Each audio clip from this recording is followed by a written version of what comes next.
Hello everyone, welcome to WD18, the Watford fan channel. Welcome to another match reaction. It's finished Bournemouth 1, Watford 0 on the south coast. A frustrating afternoon for Watford, really frustrating. And I think we were just saying off air, it's probably good that we gave it a little bit of time to breathe and reflect on that performance and result from Watford. We've got Sam, Elliot, and we're delighted to welcome Jordan, aka Watford Analytics on Twitter. Jordan, thank you so much for coming on today, mate. It'd be great to get your insight on today's defeat. But first off, how you doing, mate? You all good? Yeah, I'm good, man. I think, as you said, calming down a little bit after the game and having a little bit of time to think about it is probably a good thing. But yeah, a lot to talk about. Yeah, a lot to talk about. I think we'll dive straight into it, Sam. The big question for me is, how did Watford lose that game? It was a frustrating watch throughout. There was potentially a lack of intensity. The tempo wasn't the same as the last four games. How did we lose that game today, in your opinion? I think it was a tired performance, and it's not something that we can say kind of something differently, that we would have done something differently because we were sat here in the preview and said that we have to go unchanged. But perhaps we didn't appreciate how kind of run down these players are at the moment, particularly I'd say Pedro and Ken Sema, perhaps some of the back four as well.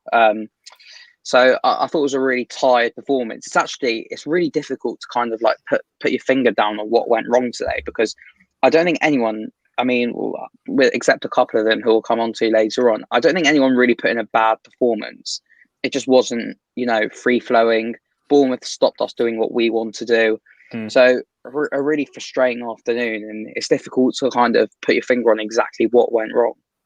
Elliot, for you, what was the difference between today and the last four games? Can you maybe pinpoint what was the difference from the last four? It's really difficult because I think it wasn't one distinct factor that lost us that game. I think it was actually a number of maybe minor things that made the difference. I think Bournemouth did their homework pretty well. I think against the three-man midfield, I think having their defensive solidity in midfield of Pearson and Lerma really helped them. I'm sure we'll go on to the maybe midfield battles and that sort of thing a little bit later, but I just think they did their homework. We weren't really at the races today, and like Sam said, I think we wanted to go unchanged, and it made sense to go unchanged when you've got Wickham in midweek, but maybe in hindsight someone like Ken Sema would need a rest because he's played non-stop football now for weeks on end. And we didn't really look like we got going today, unfortunately. Jordan, I wanted to cross over to you because I read your tweets, which is some really good stuff on your Twitter account. And you mentioned about how the players didn't approach the game with the same intensity and commitment. Do you want to maybe expand on that, what you meant with the difference between today and the last four? Yeah, I think just over the last four or so performances, the kind of fundamental aspect of our game that's been improved is that intensity. And off the ball, on the ball, we've kind of had that more impetus and attack. We're kind of looking for them passing lanes a little quicker. And I thought today we're maybe a little bit more lethargic. We weren't playing at the tempo, as you guys touched on a second ago. We're used to that more incisiveness in midfield. We didn't really have that today. And Will Hughes got the ball and he kind of looked for options, but we just weren't quite there. I think off the ball, similar thing. I think Cleverley obviously worked hard again, but maybe Chaba wasn't quite as aggressive off the ball as we could have needed in that situation. And I think we were lethargic and we didn't look quite ready for the game. And it could be fatigue, as you say, like a front three especially, have had a lot of minutes. So it all plays a part. But I just think we were definitely off the pace of what we're kind of expecting of them last four games. That's a really interesting point. I think, Sam, there was another a term that was being mentioned a lot on social media about Watford's performance today was the lack of game management. And I think certainly that played a part. Were you concerned with the game management in particular? Because I think it was the sixth time this season that Watford have conceded the first goal. And we've struggled when we don't score the first goal. But it seemed like as soon as Bournemouth got that goal and Danjuma scored, the plan, there was no real structure. We kind of lost our shape a little bit. Were you how concerned were you by what you saw when that goal went in from Bournemouth? I think for me, the most concerning thing is that as soon as they scored, we did not look like getting back into the game. I think you could tell within 5 minutes of them scoring that we weren't, normally you see when a team concedes, they try and put pressure on the other side and try and get that goal back. But we just didn't really seem like that. And, whether to Bournemouth's credit or not, I think they got in our heads and kind of, I think, rattled us is probably the best kind of word for it. And I think perhaps the players got incredibly frustrated, and it kind of stifled the game plan if there was any in the first place. But the game as a whole, I actually thought we started really well. Unlike other Watford fans, I came out the first half thinking we played really well. Particularly that first 20 minutes, I thought we should have been 1-0 up with something not really spoken about. But I thought Adam Messina should have scored with that header. He should have directed it and should have scored from it. But then the second half, I think Bournemouth just came out more up for it. Jordan touched on it, but they were more physical and aggressive than us. And it's just a bit concerning that we didn't look like scoring after we went 1-0 down. Elliot, would you agree with that in terms of the Watford performance overall? Did you feel there was a big difference between the first and the second half?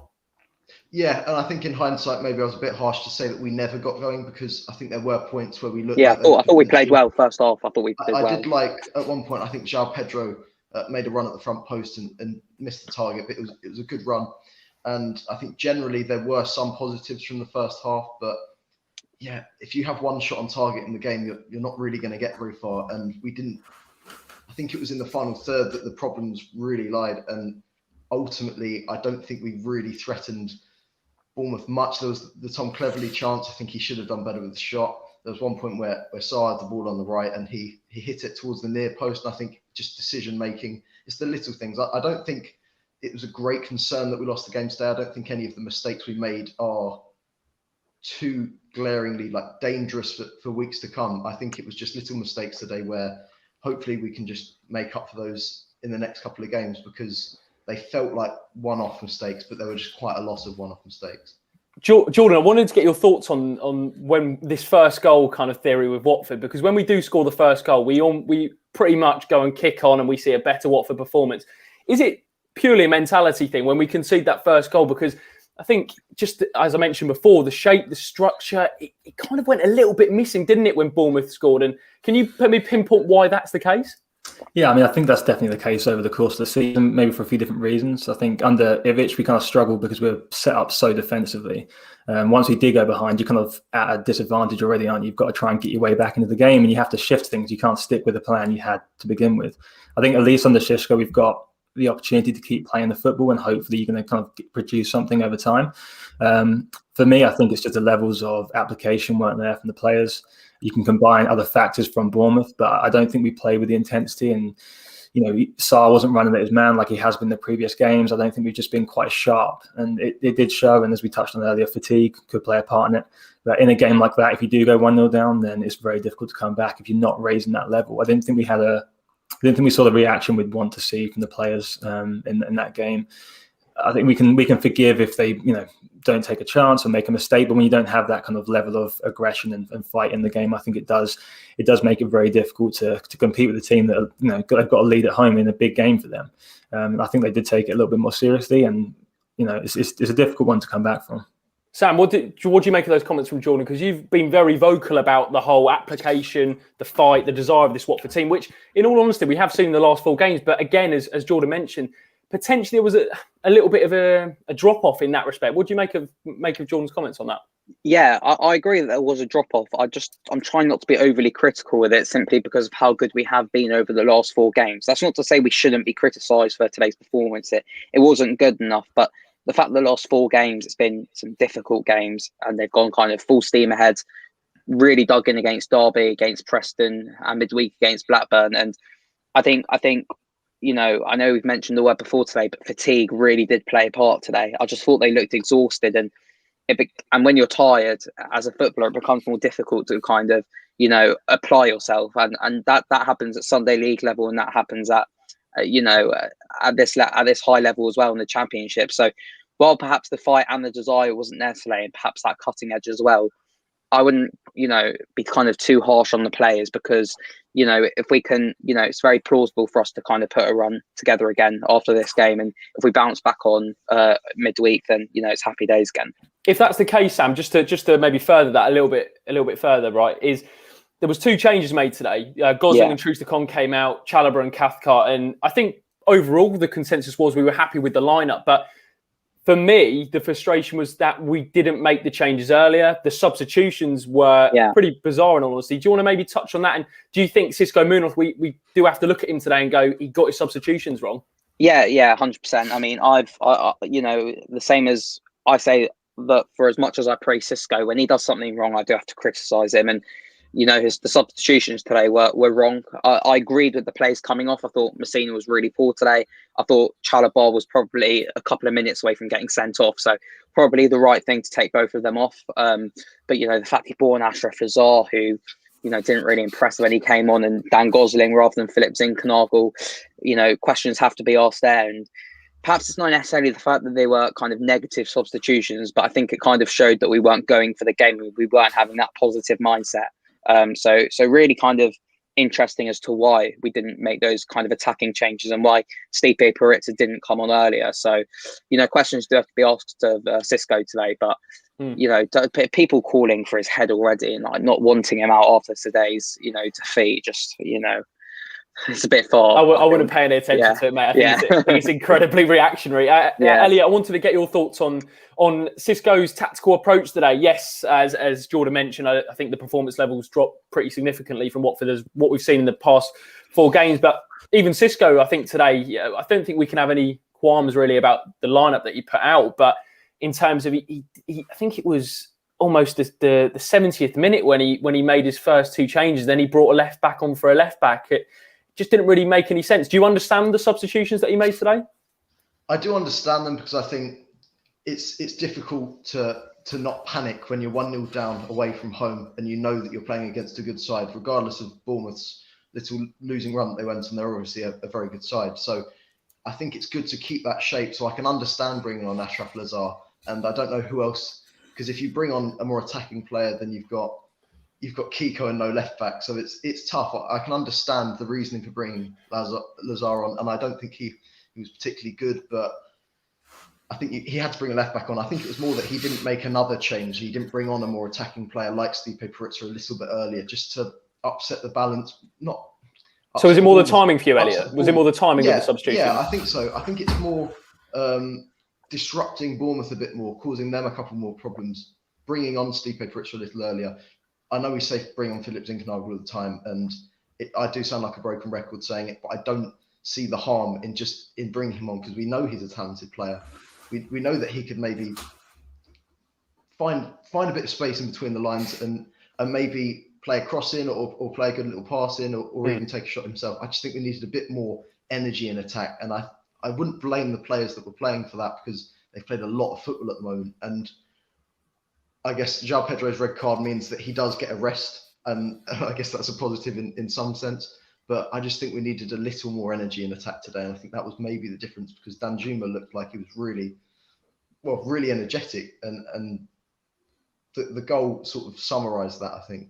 Yeah, Jordan, I wanted to bring you in there about too far to say the lack of plan B. I think when Bournemouth scored, we didn't really change the way, whether it's Cisco, whether it's the players, but the way we looked to get back into the game. It was very, very rushed. It wasn't very composed. You didn't feel there was a lot of structure to the way we were attacking. What did you make of that reaction from Watford? Because it hasn't been great all season when we concede first, as I mentioned earlier. Yeah, I think away from conceding first, I just think we didn't stick to plan A enough. I think when Cisco first came in, one of the issues we all had with him was how improvised it felt in attack. We felt like we were pushing the ball forward very early and no real plan. It all just seemed like we're just seeing what happened when you get the ball up to 10 players. And I think the last 4 games, the real difference for us is that we're being proactive. I thought today we were too reactive to Bournemouth. I don't think we really imposed ourselves in the game, apart from that first half. As you touched on, we weren't terrible. I think we were maybe playing a gear below where we should be, but we were kind of sticking to that plan. We were kind of trusting that process a little bit. But as time went on, I think we went a little bit direct too early. I think the subs didn't help that. It was disappointing when Peritza came on. I think we went a bit too early to him. We kind of started hitting the ball long, and as we've seen from the brief spells already from Peritza, he's not that target man that he might look like. He needs the ball into his feet, and you see his most dangerous from that cross comes in at the near post, and that's what we weren't really doing enough of. I think we rushed things. I think if we had just stuck with that initial plan of keeping the ball down and trying to probe Bournemouth and trying to find some space that way, we'd have had more success. So I think it's kind of sticking to that plan A, and plan B we can work on. But for today, we just didn't really kind of set ourselves down on that task, and we just strayed away from it too early, in my opinion. Yeah, and Jordan, just to maybe further up the point there about Peritza coming in, he will have to probably come in for the Wickham game in midweek, whether it's going to be him or Gray. Probably likely to be Peritza. Are you a little bit concerned that actually we'll continue with how we played at the end of the game, if you know what I mean. We do struggle to play to his strengths a little bit, and that's maybe the one concern I have with him. Yeah, that's a fair concern. I mean, it's difficult to say because obviously he came in later in the game, so maybe we're trying to be a little bit more direct, and that played a part. But I do think when you have a bigger physical player up front, it's easy as a defender or as a midfielder. If you feel under pressure, you want to get that ball out of your feet, and you want to, it's a safe option, isn't it? And when you have Pedro, for example, he's going to drop in deep and he's going to be there to pick up the ball. Bridges, maybe he could be a bit more advanced than that. But if you want to get the best out of him, obviously you want to get into them wide areas and feed him in the box. And you want to be able to kind of use him in that way.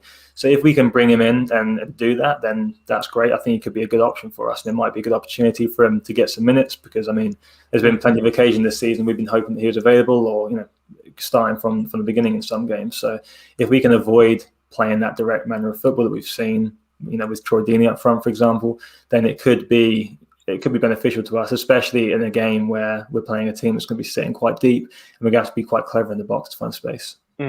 Sam, I just wanted to talk through the Bournemouth goal that we conceded. There was a bit of a debate of whether it should have been a free kick in the first place. There was obviously the whole melee with Chalobah and Lerma, and then we got given the foul, but then they ended up getting the free kick. I mean, I still can't get my head around it in all honesty, but we're going to be completely honest about it. We still had opportunities to get the ball clear, and Craig Cathcart got caught underneath the ball. It was a simple ball over the top.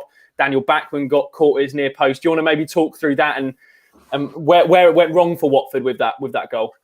Yeah, so I think that I mentioned earlier that I thought kind of Bournemouth rattled us in that second half, and I kind of feel like mentally we weren't switched on then. Pretty evidently, we were still probably frustrated with the Chalobah yellow card and the fact that they got the free kick, and we switched off from that moment. And someone who I've been full of praise from is Daniel Bachmann, and he was, I think, one of the main culprits for that goal. I think as a goalkeeper, something that we've criticised him for a tiny bit is the fact that he doesn't really command his penalty area in terms of a physical presence, and the fact that he didn't come out and get it, or at least make himself big, which is, I'd say something that he should have been doing. The fact that he didn't, you expect someone of his quality that he's shown to save at his near post, and the fact he didn't do that is really, really disappointing. But the fact that Cathcart let his man go, and just generally the way the whole team went to sleep was really disappointing. And we mentioned after the Blackburn game that it's these individual errors and these individual moments that, regardless of the setup, you can't switch off in the Championship like that. And it's just really frustrating that we did, because ultimately it's cost us some 3 points today. Do we have to be fair though with Bachmann, Sam? Because I think he made I think it was a brilliant save from Danjuma, where he, I think the second half actually, where he kind of predicted it, and it was a really good save. Yeah. Do we have to be fair with him? That actually he made a couple of good saves, and I think the big thing with Bachmann is his distribution. From what I've seen, is today. Fantastic again. I was more thinking about in the first half as well. He made a really good save. I can't remember who it was from on the edge of the box. It might have been Lewis Cook. I'm not 100% sure, but yeah, his distribution again today was really, really good. But yeah, we do have to be fair with him. I'm not overly criticising him. I think he'll know himself. I mean, we saw from the interview last week that he's really honest with himself, and he'll know that he should have done better. But the same as Xisco, for as much as we've praised this group of players in the last 4 games or 5 games, we have to criticise them when they're not doing well. And another one today was Dan Bachmann, who really should have done better, even though he kept us in the game. Yeah, Elliot, I wanted to bring you in actually about the centre-back situation. I saw a comment from Lou Orns which says, "Never change your centre-backs. Not sure what Xisco was thinking with that. Don't get me started on the subs." There hasn't been a lot of consistency really, has there, with the centre-backs? Sometimes we're playing Troost-Ekong, Sierralta, Troost-Ekong, Cathcart, Sierralta, Cathcart. It was Sierralta, Cathcart today, and Cathcart I thought actually struggled today. Is that playing a part in maybe these lapses of concentration, the fact there isn't a lot of continuity with the centre-back situation? It is, but I think there's a balance that you have to find, because the fact is we've got a lot of centre-backs at the club, and they're all actually good. So they do have to get game time at points. I think he rotates them too often. I think there needs to be an established pairing, but I think there should be rotations here and there, especially with the Championship being as relentless as it is with the schedule. So yes and no, basically. But I think the communication between Cathcart and Femenia was partially the reason why the goal went in. It was soft. I don't think Cathcart was tight enough to Danjuma. I don't think I don't think he was necessarily a physical presence today, which I was a bit disappointed by. And I'd like to see a consistent pairing of I think Sierralta is absolutely the main centre back that we need in there at all times, and then Ben Wilmot. I think Troost-Ekong as well could be that second centre back, but we've known he's had a couple of moments this season where his passing's not quite been right, or he's maybe lumped it long too far. So it is difficult, and I do think there should be some rotation at centre half. So it is just about getting that balance. It's about establishing a pairing, but then also bringing in these players where it's necessary to rotate.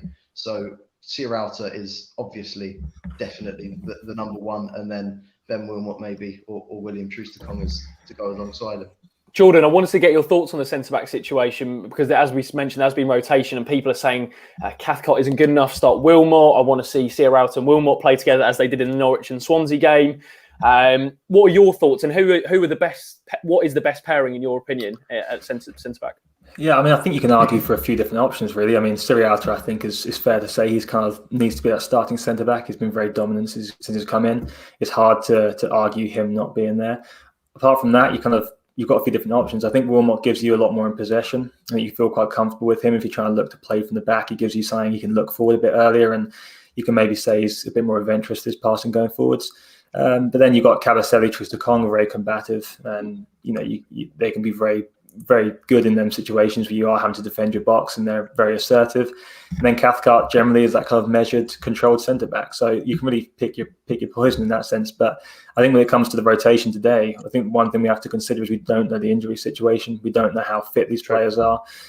All these centre backs have had their injury concerns, and sometimes they have to be changed because of that. I would probably lean towards that being the reasoning behind it. I don't think many coaches want to change their back four or their centre backs, especially unless they have to.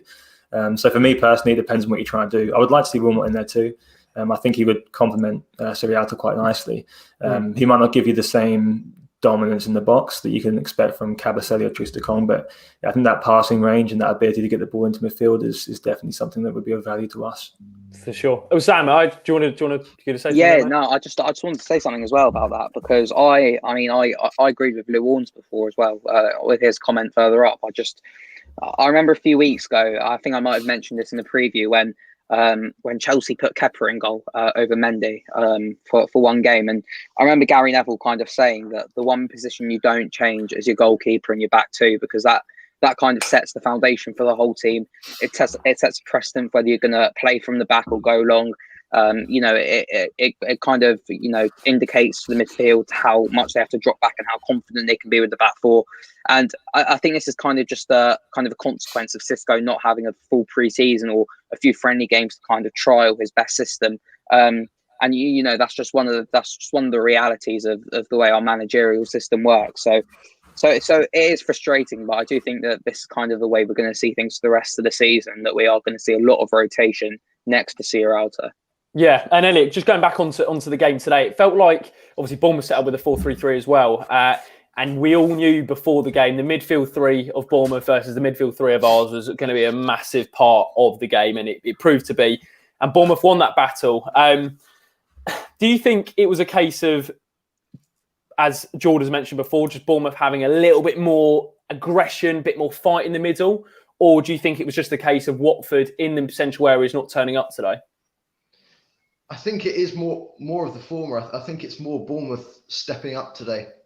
I think they kept Will Hughes quite quiet. I could see that he was trying to make things work. He was trying to create these chances. He couldn't really make much. I think Tom Cleverley as well wasn't really given the license to move forward and to press as much as he has done. And that could be because Watford weren't at their best and Watford midfield weren't at their best. But I think that was more because Bournemouth knew what they were doing with having these two combative midfielders in Lerma and Pearson. And I think Lewis Cook was good as well. So I think they did their homework. They knew how to deal with Watford, and I think they nullified some of the threat that Will Hughes and Tom Cleverley pose creatively. And I think Nathaniel Chalobah sometimes tried to do some of that, and he tried to play the ball a bit more further forward, and he tried to make things work, and it didn't necessarily work all the time. But I think it was more of a Bournemouth being good than Watford's midfield being poor today. Jordan, is it a case of maybe we played into Bournemouth hands? Is that a fair comment? Yeah, maybe just. I think maybe we weren't quite as effective today against Bournemouth and how they play. I think generally that we kind of fall into that system now where you've got Will Hughes will be that deeper central midfielder. He's the one who's going to start the attacks and looking to play the ball. And you've got the two in front of him, whether that's Chalobah, Gosling, or Cleverley, and their job is really just to shut down the opposition and be defensive players in more advanced positions. They want to stop that build-up from midfield. And Bournemouth weren't really trying to do that so much. They weren't really looking to play for that middle. And so then naturally our disruption in there wasn't causing as many problems as it normally would. And that's generally quite a good area for us to stop the opposition and win the ball back, and we can create an attack from there. So once they kind of avoid that avenue of playing, it makes it a little bit more difficult for us. And it was really down the sides that we struggled actually in terms of defending against Bournemouth. They were pretty aggressive on the wings, and it made it hard. And it's difficult because we're trying to play to that middle of the pitch, but we just didn't really have the movement. We didn't really have the kind of speed of movement and pace of passing to really break them lines, and it made it very difficult for Will Hughes especially. One thing I noticed, Sam, actually, was when we conceded that goal, we weren't playing as wide. I mean, as Jordan and Elliot mentioned, we were playing a lot more direct. We weren't. We've got to be fair. We've praised the use of the width, the likes of. I think Ken's maybe been a little bit off in the last couple of games, despite scoring against Blackburn. But Sarr in particular is probably the best 4 games of his season so far. But why weren't we using the width more? Do you think it was just the case that we panicked too early? Do you think it was a case that we didn't calm down? We didn't maybe just take a minute and just go, right, we need to just go back to how, as Jordan was saying, play plan A again? Why weren't we using the width as much after the goal? Yeah, I think it's a combination of all of that. I do think it was kind of a lack of patience. The fact that, I know Jordan mentioned that we should have kind of stayed and probed and waited for a kind of a Bournemouth mistake or us to find a bit of space. And the fact we were chasing that goal perhaps meant we kind of rushed things a bit of the time. So I do think that kind of played a big role in it. But I know we mentioned Stipe Perizza earlier on, and I think kind of having that aerial threat in there, I think added kind of another dimension that we kind of played too much. So I think the fact that Perizza was on the pitch played a massive role. If Pedro was still on, he was still on, but if he was still central, then I think we would have seen something a bit different. But I don't have a problem with players like Sarr coming inside. I think he's incredibly dangerous inside. It's just the fact that we didn't utilise Kiko or Lazar out on the right and the left. So that was really frustrating, and it's a lesson. It's a lesson, I think, for Xisco Munoz and for this Watford team. Elliot, we've both been massive fans of. Well, we are massive fans of Phillips Incanagh. We think he can offer a lot to this Watford team. And you mentioned him a little bit earlier on. It did feel like the game was crying out for a player like him. Is that fair to say that we should have brought him on? Yeah, and I think Xisco Munoz in particular has spoken of adapting and integrating Phillips Incanagh into the Championship and life in this country and on the pitches. I think it would have been the perfect time to bring him in today, because it wasn't like we were playing in a swamp or on a horrible football pitch. It was like Watford, a Premier League quality pitch. So I think it was actually more risky not to put him in. I think it was worth just chucking him in to try and create things, because not necessarily in a panic move, but just to try and change, because Ken Summer was, bless him, he was exhausted and he's played a lot of football at the moment. So even just bringing Zinknagel in for him and then Perizza on instead afterwards for someone else, and then it's difficult because you don't want to disrupt the 3-man midfield. But I think in some way Phillips Incanagh should have got on the pitch today. He should have got at least 20 minutes just to try something, because he's clearly very talented. We've seen his statistics from Bodo Glimt, and we know that he has got this potential, and we've seen glimpses of it already in a Watford shirt, even in the few minutes that he's had. And I think this would have been a pretty good game to bring him on and just use his skill and use his talents to maybe try and figure something out, make something work, whether it's one key pass that he can play through, one chance that he can create. I just think it was maybe worth bringing him in just to try something, because if you've got a talented player like him on the bench, it feels weird not to bring him in and not to use him. Jordan, I wanted to get your thoughts on the Chalobah. João Pedro got sent off. Chalobah's now out with 10 yellow cards I think he's picked up.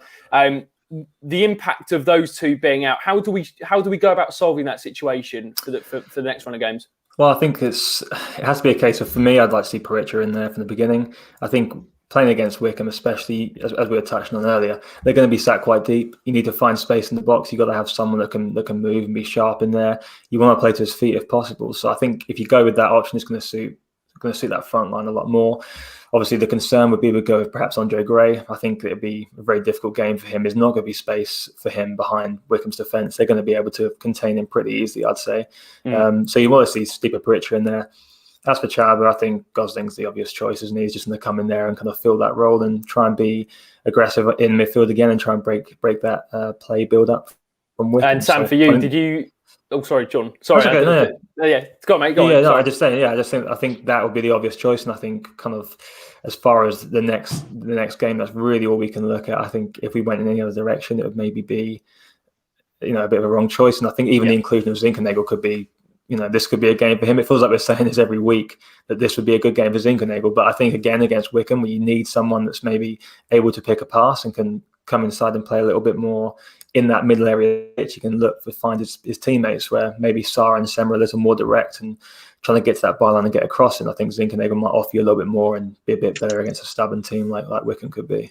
And we mentioned about the João Pedro red card, Sam. Wanted to get your thoughts on it because it was an interesting watch at the end. It really did flare up, and it continued in the tunnel, didn't it? They panned the cameras, and it was kicking off. What was your take on that whole situation with Pedro getting sent off and Jack Wilshere? How did you view it? Yeah, it's it's a really difficult one. Because, I've chucked you difficult on there, mate. Yeah, it's a difficult one. Because I do think it was probably yellow card for João Pedro, the second one. You can argue that he was pushed in the first place into him, but that kind of whole scrap, I really like that from a Watford side.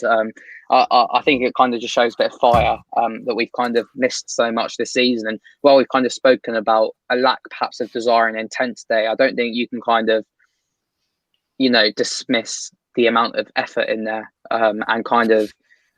I said just now that perhaps the desire wasn't there, but the desire to get the 3 points was there.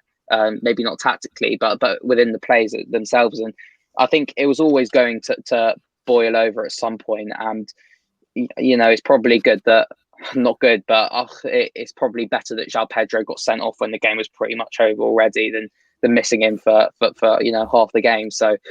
It's a really difficult one to call, but I'm not saying anything else on this. But Jefferson Lerma, absolute disgrace, and the ref had a shocking game. That's all I'm going to say on it now. That's all we're going to wrap up our thoughts on that. Yeah, I think. Let's just move on. Yeah, I think we all know we all saw it today, didn't we? And I think. I don't get though. Sorry, I know we've said a couple of things on this before about but I mean, I just want something for Watford fans is you see players taking the knee beforehand and all this notes of racism, but I've seen some of the messages I've seen to Lerma are shocking, and while he was pathetic today, I think it's a bit far to kind of send death threats to him or racist abuse to him. So. I think everyone just needs to take a step back and realise we're still in a kind of good position in the league, and we'll get our revenge on Bournemouth at some point. And you mentioned we will go on to Elliot about the reaction now for Watford, because it is all about the reaction. Actually, look at the next 6 games, and we have a little look at it. We've got Wickham at home, Nottingham Forest at home, then Cardiff away, Rotherham away, and then Birmingham City at home and Sheffield Wednesday at home. They're our next 6 fixtures. And you look at the toughest out of the 6, in my opinion, is the Cardiff game, because they're in absolutely incredible form at the moment. But it is just all about a reaction now, isn't it, Elliot? And I know that's a little bit cliche, but it does feel like this could either be the catalyst for a good run, or it could be where we kind of drop off. Yeah, I think there will be a response. You could see from the fact that it was the end of the game, all hope of winning or even getting a point from the game felt lost, and yet they were still fighting both on the pitch and off the pitch. But it's a few games coming up. I know we've said the phrase season defining more times than I think I can count, but it feels that way. I think it will be interesting to see how we approach the Wickham game against a side that will probably play for a draw, and then you've got Nottingham Forest who are doing a lot better now than they were. They got moving up the table. There's the Glenn Murray and James Garner factor, which will be interesting. And then Cardiff, like you mentioned, because Cardiff will be I think that will show what Watford are made of, because Cardiff are a very, very difficult side. Bournemouth really struggled against them. And I think if we can beat them, we're right back on track, because that would be a huge statement to the rest of the teams in the playoffs that we will carry on our fight for automatic promotion. So it's a big run of games coming up. We've just got to make sure that we don't drop points where we'd be expected to win the games. We need to win the game at Wycombe. We need to win it at Nottingham Forest. And we need to give it a really, really good go against the sides around us like Cardiff. So it's a big couple of weeks ahead. I think a couple of things as well, though, is that firstly, something that Elliot's kind of spoken about before is I think in between Forest and Cardiff, I think we've got a week break, which will be really important for kind of Cisco to put some things down on the training ground. I'm sure we'll have a talk about that probably before the Cardiff game itself. But something as well that I kind of saw on Sky, kind of with their graphic in the corner, was that our record against the Big Six this year isn't good enough. I think who's the only one we've beaten?